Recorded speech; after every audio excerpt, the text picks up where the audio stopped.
Hello everyone, my name is Zakian Nafis, student ID number 2441107, class MNG24B. In this video, I'll be explaining a topic titled Strategic Leadership.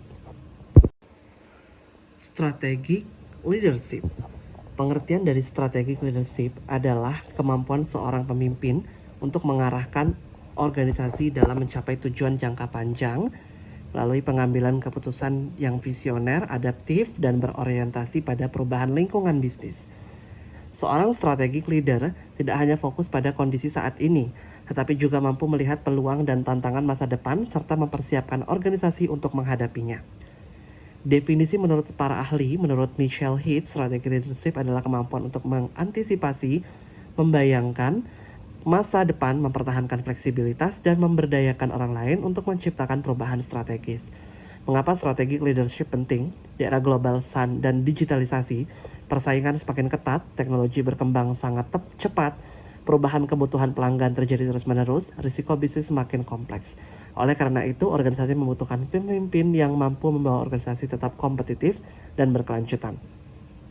Konsep dasar dari strategic leadership berfokus pada 3 hal utama. Yang pertama adalah vision atau visi, merupakan gambaran masa depan yang ingin dicapai organisasi. Pemimpin strategik harus mampu menjawab organisasi ingin menjadi apa, posisi apa yang ingin dicapai dalam 5-10 tahun ke depan, hingga nilai apa yang ingin diberikan kepada masyarakat. Contohnya ketika Steve Jobs kembali memimpin Apple Inc., ia memiliki visi menjadi teknologi lebih sederhana dan mudah digunakan oleh masyarakat. Strategi thinking. Strategic thinking adalah kemampuan berpikir jangka panjang dan melihat hubungan antara berbagai faktor yang mempengaruhi organisasi. Pemimpin strategik selalu bertanya, apa dampak keputusan hari ini 5 tahun mendatang? Apa peluang yang belum dimanfaatkan? Apa ancaman yang perlu diantisipasi? Strategic action, visi tanpa tindakan tidak akan menghasilkan perubahan. Strategic leader harus mampu menyusun strategi, mengalokasikan sumber daya, mengimplementasikan kebijakan, mengawasi pelaksanaan strategi. Karakteristik pemimpin strategi. Terdapat beberapa karakteristik utama strategic leader seperti visionary, mampu melihat peluang masa depan. Pemimpin tidak hanya fokus pada masalah saat ini, tetapi juga mempersiapkan organisasi menghadapi perubahan, adaptif dan cepat beradaptasi terhadap perubahan. Contohnya saat pandemi COVID-19, banyak perusahaan mengubah model bisnis menjadi digital. Berani mengambil sebuah risiko. Keputusan strategi sering mengandung ketidakpastian. Pemimpin harus berani mengambil risiko yang telah diperhitungkan, inovatif, mendorong ide-ide baru dan memperbaiki sebuah perbaikan secara berkelanjutan, memiliki integritas, membangun kepercayaan antara pemimpin dan anggota organisasi, mampu menginspirasi. Pemimpin strategis mampu membuat anggota organisasi percaya terhadap visi yang dibangun.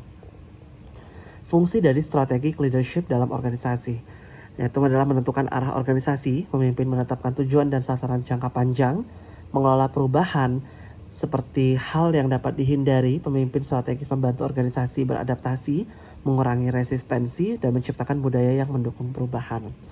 Mengembangkan sumber daya manusia, seperti keberhasilan organisasi bergantung pada kualitas sumber daya manusia. Pemimpin strategis itu bertugas untuk melatih karyawan, memberikan kesempatan untuk berkembang, dan menyiapkan kader pemimpin masa depan.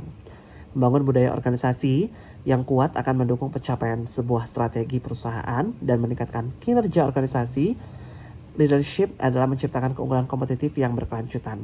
Komponen strategic leadership menurut berbagai literatur manajemen strategis terhadap beberapa komponen, yaitu 4 komponen utama. Yang pertama, strategic direction, menentukan visi, misi, dan tujuan organisasi. Visi, cita-cita masa depan organisasi. Misi, alasan organisasi berdiri. Tujuan, target yang ingin dicapai. Yang kedua adalah core competencies, kompetisi inti yang menjadi kekuatan organisasi. Contohnya inovasi teknologi, pelayanan pelanggan, dan efisiensi operasional. Yang ketiga adalah human capital development. Pemimpin harus mengembangkan kemampuan sumber daya manusia melalui pelatihan, coaching, mentoring, dan pengembangan karir. Sementara adalah organizational culture. Budaya organisasi harus mendukung strategi yang dijalankan. Contoh budayanya seperti disiplin, inovatif, kolaboratif, dan berorientasi hasil. Selanjutnya adalah tantangan strategic leadership di era modern. Seperti yang pertama yaitu adalah disrupsi Teknologi, yaitu perkembangan AI, big data, dan otomatisasi mengubah cara organisasi bekerja. Yang kedua adalah persaingan global. Organisasi tidak hanya bersaing secara lokal tapi juga global. Yang ketiga, perubahan perilaku konsumen. Kebutuhan pelanggan berubah sangat cepat. Yang keempat, ketidakpastian ekonomi, inflasi, krisis, dan perubahan kebijakan dapat mempengaruhi organisasi. Yang kelima adalah keberagaman sumber daya manusia. Pemimpin harus mampu mengelola tim dengan latar belakang yang berbeda. Contoh strategi leadership. Yang pertama adalah Steve Jobs memiliki visi yang kuat, berani mengambil keputusan besar dan fokus pada inovasi produk. Yang kedua adalah Satya Nadella. Ketika memimpin Microsoft, ia mengubah budaya organisasi menjadi lebih kolaboratif dan berorientasi pada inovasi cloud computing. Yang ketiga, Elon Musk memimpin beberapa perusahaan dengan visi jangka panjang seperti kendaraan listrik dan eksplorasi luar angkasa.